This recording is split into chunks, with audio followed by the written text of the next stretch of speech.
Inglorious Bastards is a 1977 released action war film directed by Enzo G. Castellari. It is. And don't forget, you can subscribe down here at any time if you enjoy what you're watching. So, yeah, it's quite similar to The Dirty Dozen, if you've ever seen that. It's basically about a group of soldiers who have deserted or have done something to get them sent to... The Stockade. That's it. Wherever the prison is for army folk. We started the film, we're seeing them loaded onto a truck to be taken to the stockade. On the way, the convoy gets attacked, and a handful of them survive and manage to escape. So yeah, they're trying to get across the border to Switzerland, to freedom, to escape the war, and obviously being locked up by their own side as well. On the way, they mistakenly kill a squad of sort of disguised American troops who are there for a special mission, and they're dressed in German uniforms.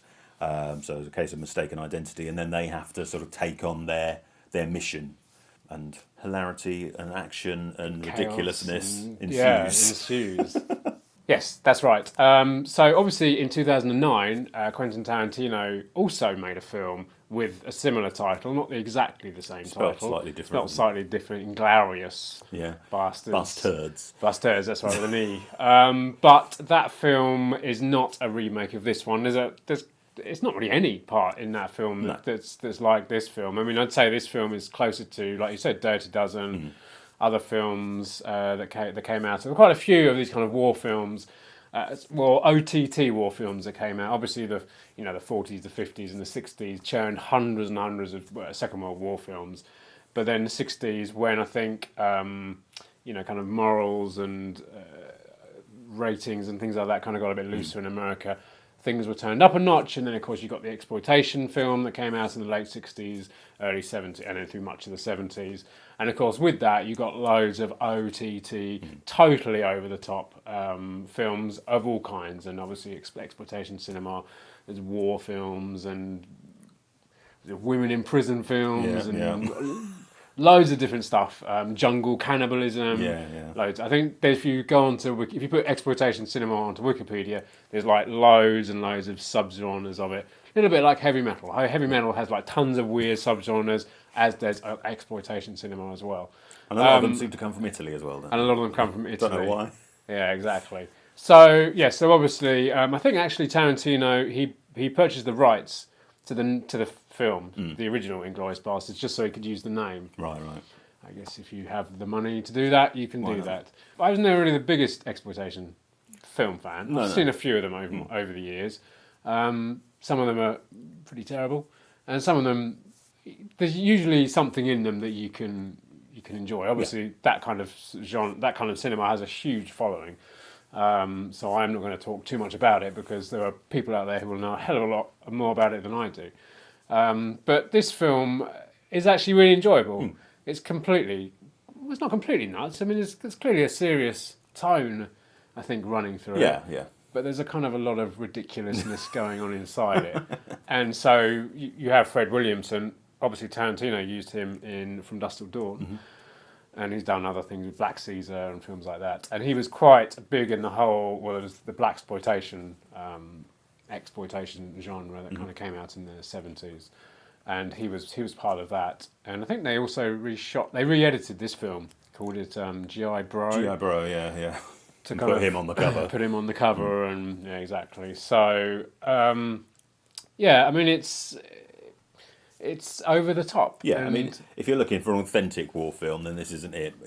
It's more like sort of watching a film version of maybe Call of Duty or something, where everyone's shooting from the hip and just spraying bullets everywhere and managing to hit everybody and chucking grenades all over the place. Yes, yeah, exactly. Limitless ammo. You mentioned, I said earlier, that it's kind of like The Dirty Dozen.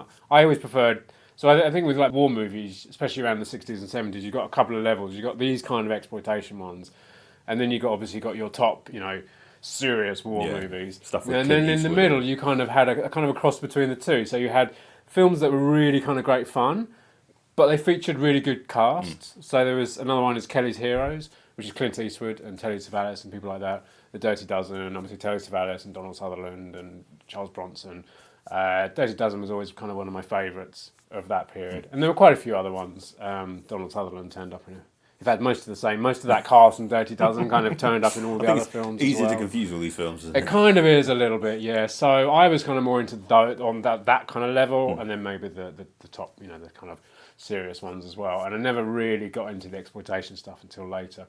But there's some good stuff in there, and there's some not so good stuff as well. Because I mean, we are the trouble with exploitation territory. You are in a way that has a few things that don't work or don't work so well today. Yeah, it's a bit of a strange watch, isn't it? Some of the scenes, some of the ideas in there are quite strange. So there's a kind of a slight racism feel to the film as you go along, which doesn't really have any kind of resolution. No, and it seems it's almost a bit throwaway, really, isn't it? Just there for the sake of it. But what I did like was that the actors, the cast, seemed to be really enjoying themselves. Oh yeah, definitely. I mean, I think it's like it looks like it was a hell of a lot of fun to make.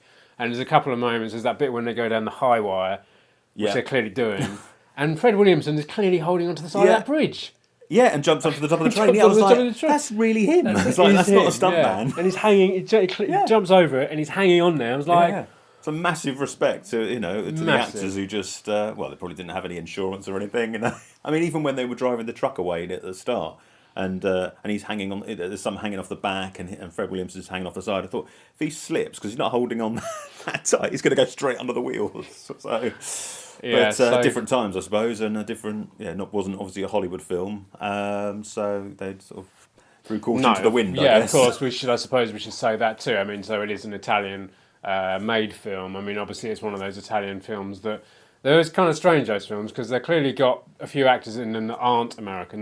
They bring over your American stars, so you have a few like, Fred Williamson, is it Michael Hooten? Yeah. Who was in Orca. Have you ever seen Orca? I don't think, no. Kind of Jaws spin-off with a whale. Oh, right. It's good. It's a good film, Richard Harris.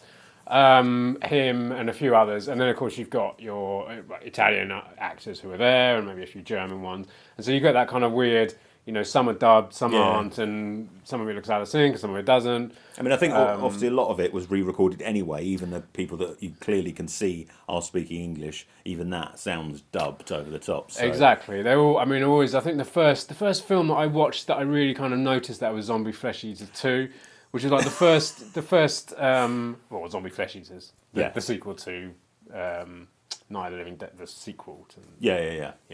Dawn of the Dead, isn't it a sequel to? Or that one. Yeah. That's right, yeah. The one on the island. Yes. Yeah. Although it's not really a sequel at all. No, it's not. No, I know that. But I think that's kind of the first time that was like the first dubbed film I ever saw, like and that's when you see the main guy speaking to I think he's I can't remember who he's speaking to, but the other guy is clearly not speaking English, even though the words on screen, on hearing are English. Yeah, and it's quite strange. It's not quite to that level in this film, but you can, it's clearly dubbed in some sections. Yeah, of course. But it's actually quite a good cast as well. I mean, there's Ian Bannon, who is a Scottish actor. Yep. He plays the general, the American general in there. Bo Svenson, who I think was in Tarantino's. I think you're right. Yeah. I can't remember who he played in it, but he was in that as well. So it's it's a pretty good cast, and like we say, it's a lot of fun.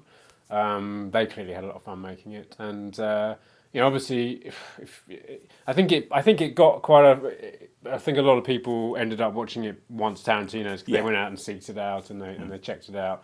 But if you haven't seen it, and we do on this channel, we're going to recommend things to go and watch. Then we recommend you do. You can get it obviously on DVD and Blu-ray. I've got it on Blu-ray, which they've missed off the on this one. Yep. To maybe confuse people even more. Yeah, exactly. I'm sure there's some people who bought that thinking it's the Tarantino one. Yeah, especially as it's got his name right on the front there. But that's right. And in fact, this features an interview with the director Enzo G Castellari with Tarantino, and you watched a bit of it. Yeah, I mean, Tarantino, he does like the sound of his own voice a bit, and he does. I mean the actual director, I didn't watch it all, but he didn't say much because Tarantino was just talk, and he's a clever guy and he knows a hell of a lot about film, but it wore me out, to be honest. It can be very tiring. He's amazing to watch and to listen to because he does know so much stuff. But Yeah, Yeah, it wore me out, so I need to watch it in sections, I think. But I mean, there is another release in the States from, I think it's Severin Films, and that that's right, has yeah. that on it, but it also has a load of other stuff as well, loads of other Right. extras. Okay, So yeah, because this one's only got a trailer and Yeah. that one interview on there. So and actually, okay. considering was obviously quite a cheap film and it's quite old, the picture is actually really good. They did a good job of cleaning it up. So Yeah. it's not perfect, but it's considering its age and its the budget, it looks good. Great. So that was the Inglorious Bastards, and as usual, we hope you enjoy this video, and if you want, leave us a comment down below.